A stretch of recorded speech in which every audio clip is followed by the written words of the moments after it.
Jadi rumah itu ternyata seperti kuburan massal yang ditutup dengan rapi oleh si Rian.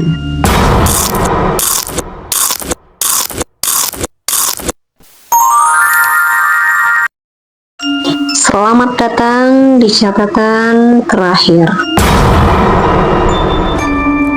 Cerita yang seharusnya tak pernah didengar.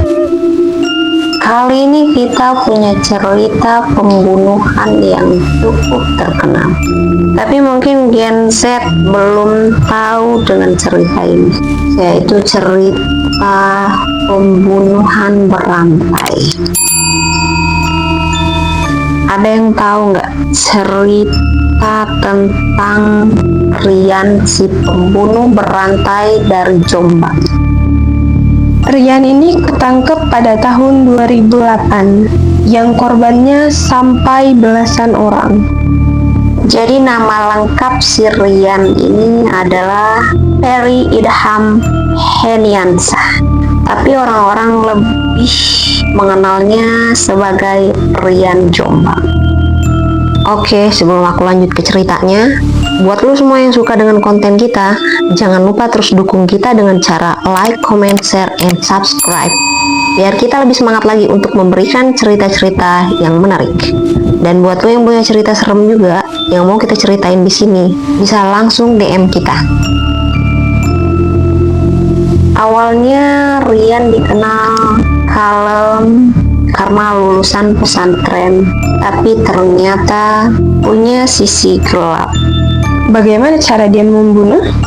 Awalnya pada tahun 2008 bulan Juli, polisi menemukan jasad seorang laki-laki di dalam mobil Toyota Avanza di Jakarta, di mana korban itu bernama Heri Santoso, yaitu seorang bankir dari situ.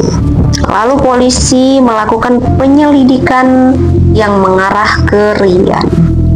Pada saat Rian ditangkap, maka terungkaplah fakta yang mengejutkan. Rian mengaku dia sudah membunuh 11 orang. Itu tuh udah level ke psikopat sih ya menurut gua. Dan yang bikin ngeri, sebagian korbannya dikubur di halaman rumah ibunya di Jombang. Jadi rumah itu ternyata seperti kuburan massal yang ditutup dengan rapi oleh si Rian. Mau tahu apa aja motifnya? Macam-macam. Ada yang karena dendam, ada yang karena uang, ada juga yang karena hubungan pribadi. Yang ternyata Rian ini juga punya orientasi seksual menyimpang, dan beberapa korbannya adalah orang-orang terdekatnya. Dan gak semua korbannya orang yang dia kenal, tapi cara Rian membunuh sangat sadis. Ada yang dipukul pakai benda tumpul, ada yang dicekik, ada juga yang dimutilasi.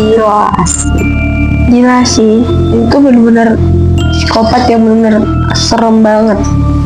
Akhirnya di persidangan pada tahun 2009, Rian divonis hukuman mati karena kejahatan yang sudah dia lakukan. Dan sampai sekarang dia masih di penjara sambil menunggu eksekusi. Kalau dipikir-pikir ngeri juga ya. Orang yang kelihatannya alim dan kalem tuh ternyata bisa nyimpen rahasia sehitam itu. Dan dia tuh nyimpan rahasia itu serapat itu. Itulah kenapa kasus Rian ini sampai disebut salah satu kasus pembunuhan berantai terbesar di Indonesia. Oke, terima kasih sudah mendengarkan catatan terakhir, dan catatan ditutup.